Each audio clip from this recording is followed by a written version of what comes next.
I grew up Christian in America, and it was pretty lame. Like there's a lot of lameness in Christianity in America, in the world. There's a lot of problems. I think some of some of these problems, or a lot of these problems, one of the main cause of the problems is is technological advancements, because technology essentially replaces human work, human effort.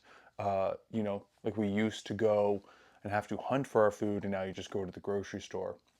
And something that's coming to mind right now is this video of this hunter-gatherer tribe in Africa. I think it was like the Hamza tribe. It doesn't matter. They're still hunter gatherers. And basically, all of the men of this tribe, the hunters, when asked like what was the you know, most valuable day they experienced, it was all the best experience they had in their lives was when they like had a big achievement in the hunt, and they come back. They're the man. They hunted the big baboon, caught it, and brought it back, and they're the man. Like that was everyone's story of success. Like that was the best story they had.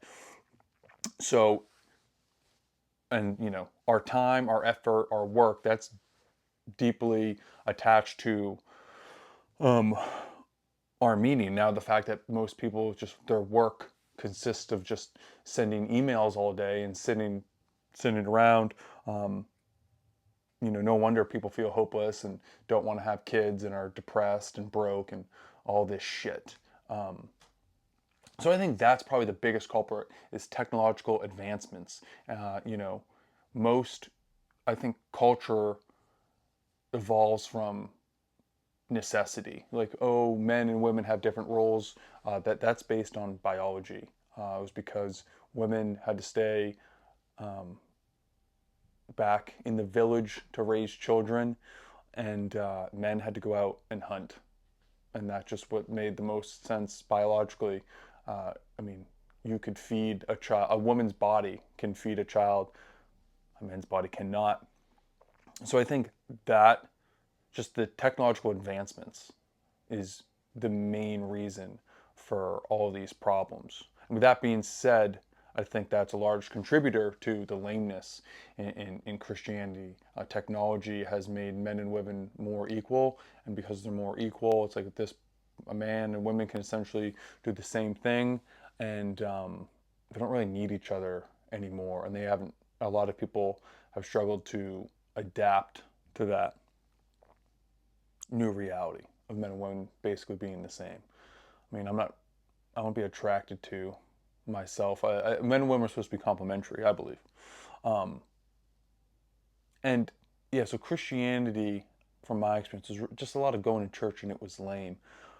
But I think that what we have right now is basically there's ideological battles, there's still the religious battles. Um, the liberalism in the West in America is, in a large part, I believe, downstream from Christianity. Uh, I just don't even think it's worth arguing that Christianity is not one of the main components that comprise Western civilization, and and our current liberalism and leftism is downstream in part to um, Christianity in the West. So I think the West is essentially it's Christian in terms of if you look at it from a religious perspective, because there's the main Abrahamic religions, Judaism, Christianity, and Islam that impact the West uh, the most. One could argue about India and China, but I don't really see their religion impacting the West nearly as much as the Abrahamic religions. So that's one way to look at what's going on. I think it's very much a religious, there's very much still a religious aspect of it, because a lot of the atheism, liberalism, leftism is downstream from from Christianity. And I think you can't separate the fact that the Christian story has had a massive impact on culture all over the world because what year is it? It's New Year's Eve, so it's 2024 for one more, just until tomorrow, and it's 2024 years since what? Since Jesus, like that. It's just the way it is. I mean, everyone in the world is running off that that standard. It's 2024 since Jesus, which is pretty wild. So at the very least, even if you have a completely materialistic view, you have to understand that. You have to admit, my dog's at the door. Show the camera your cute face. So I think it's undeniable that Christianity has had a major impact on culture all over the world. And I think it makes sense to live in congruence with your culture. Like if you live in a culture where everyone's Buddhist, then you're like, oh, I'm going to be Hindu. There's going to be problems. Might as well just be Buddhism. Each religion has, or might as well just be Buddhist. Each religion has its own pathway to enlightenment and spirituality. So I think at least on the most fundamental level, one of the ways I see things is that all religions are an attempt to understand what's going on in the world because life is difficult to understand. And I think Christianity is right now the best story of what it's going on or what it means to exist as a human, which is why it is dominant in the psyche of at least the West, but all, I mean, it's, the calendar is named after it, is named after Jesus, essentially. It's not named after Jesus, but it's 2024 years since Jesus was born. So even if it wasn't true, I mean, what does that say about the human psyche that we've done that and all agreed upon that, essentially?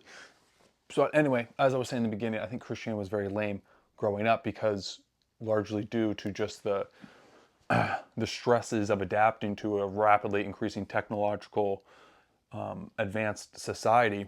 That's a problem that everyone has to deal with. But I see more and more people in the Christian sphere today in America reverting back to, you know, being more healthy, more in touch with nature and you know, the homesteading, all that shit, moving in the right direction, moving in that direction, I think is moving in the right direction. People who are still willing to utilize technology, not become Amish, but trying to focus on the family, small communities, and having land. I think small communities that work together, those are going to be the ones that win because the people that are leading the charge now in our society, I think they want rapid technological growth. They're accelerationists. These people are basically transhumanist, which is like, that's gonna happen, and let them do that because they're going, I mean, how are you gonna stop them?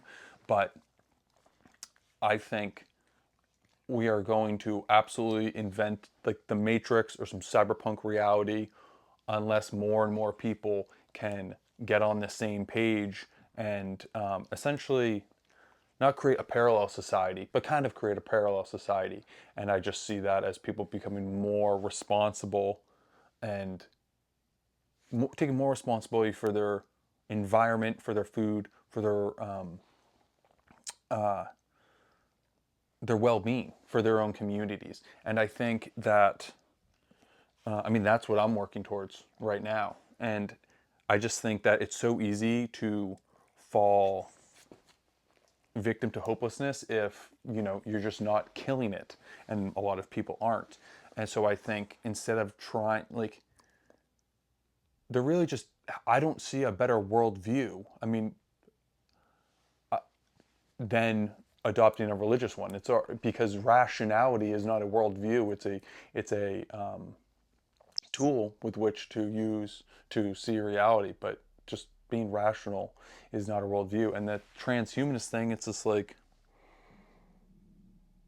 good luck with that. So I think if you can just, and also I think Christianity needs help.